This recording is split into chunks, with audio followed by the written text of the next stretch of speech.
Le Seigneur soit avec vous. Et avec votre esprit. Évangile de Jésus-Christ selon saint Matthieu. Gloire à toi, Seigneur. Veuillez vous asseoir.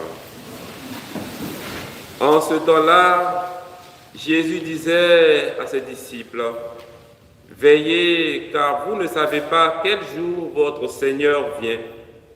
Comprenez-le bien.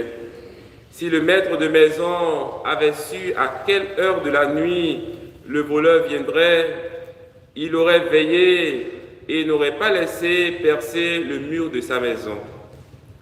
Tenez-vous donc prêts, vous aussi. C'est à l'heure où vous n'y penserez pas que le Fils de l'homme viendra. Que dire du serviteur fidèle et sensé à qui le maître a confié la charge des gens de sa maison pour leur donner la nourriture en temps voulu? Heureux ce serviteur que son maître en arrivant trouvera en train d'agir ainsi. Amen, je vous le dis. Il l'établira sur tous ses biens. Mais si ce mauvais serviteur se dit en lui-même, « Mon maître tarde », et s'il se met à frapper ses compagnons, s'il mange et boit avec les ivrognes, alors quand le maître viendra, le jour où son serviteur ne s'y attend pas et à l'heure qu'il ne connaît pas, il l'écartera et lui fera partager le sort des hypocrites. Là, il y aura des pleurs et des grincements de dents. Veuillez vous mettre debout. Acclamons la parole de Dieu. Louange à toi, Seigneur Jésus. Veuillez vous asseoir. La première lecture que nous avons entendue exprime toute la joie des apôtres. Voilà, nous l'avons compris hier, avant-hier également.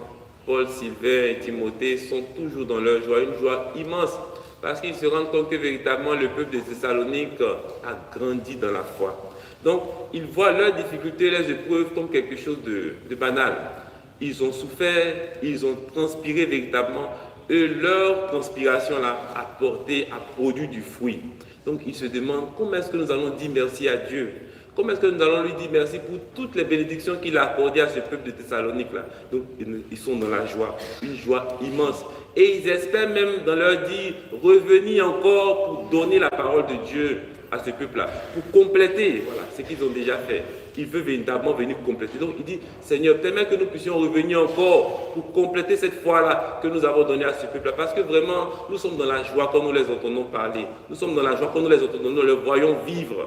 Donc c'est une joie immense qui est exprimée. Donc nous aussi, quand nous prêchons, quand nous parlons, quand nous agissons, nous voulons, ça doit porter du fruit.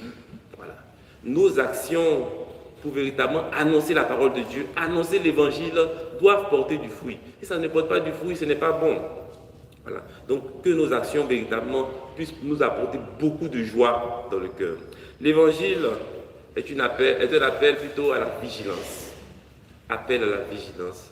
Parce que bien souvent, nous sommes chrétiens, nous écoutons la parole de Dieu pour un certain temps, et puis arrivé à un certain moment, nous faiblissons, nous laissons cette parole de Dieu, nous traînons, je pourrais le dire, dans le monde.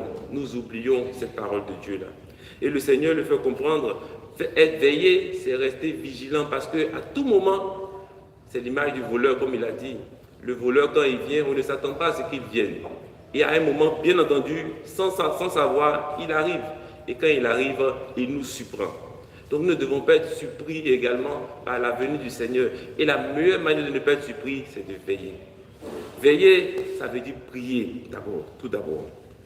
C'est la prière, une prière constante, une prière ardente, une prière de tous les jours, matin, midi et soir. Nous aimons ça. Quand on vient à l'église, on vient en novembre, décembre, janvier, on est présent à la messe du matin. Et puis, quand février, mars arrive là, on disparaît. Voilà. Et puis après maintenant, avril, mai, comme on a eu des problèmes là, on revient à l'église encore. C'est ça l'image. Or, si nous sommes comme cela, gauche, droite, ce n'est pas bon. Il faut que nous demeurions constants dans notre vigilance, dans notre ardeur à suivre le Christ. Que le Seigneur nous aide, frères et sœurs, afin que nous puissions montrer des signes de notre foi et que cette foi-là, véritablement, puisse porter du fruit partout où nous sommes, lui qui est vivant pour les siècles et des siècles. Amen.